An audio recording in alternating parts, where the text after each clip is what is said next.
आज मी महाराष्ट्रातल्या सर्वात फेमस थम्सअप माउंटेन जवळ आलो आहे. तर मग सर्वात पहिले आम्ही गेलो मावशीला नवीन फोन घ्यायसाठी. फोन घेतल्यानंतर आम्ही आलो मनमाडची सर्वात फेमस लस्सी प्यायसाठी. थंडगार लस्सी प्यायल्यानंतर आम्ही खाल्ले आमची फेवरेट शेव. मग संध्याकाळी फ्रेश होऊन आम्ही निघालो थम्सअप माउंटेनकडे.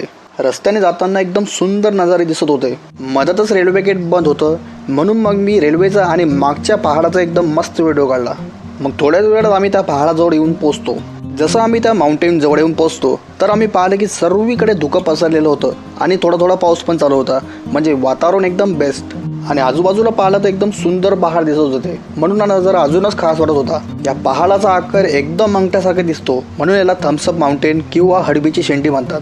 लहानपणी आम्ही हा पहाड नेहमी दुरूनच बघायचो, पण आज पहिल्यांदा एवढा जवळून पाहत आहे. तिथून दिसणारा नजारा खरंच एक नंबर होता. तुम्ही पण कधी मनमाडच्या आजूबाजूला आले तर या थम्सअप माउंटेनला एकदा नक्की भेट द्या. चला मग भेटू तुम्हाला नेक्स्ट व्लॉगमध्ये. तोपर्यंत बाय.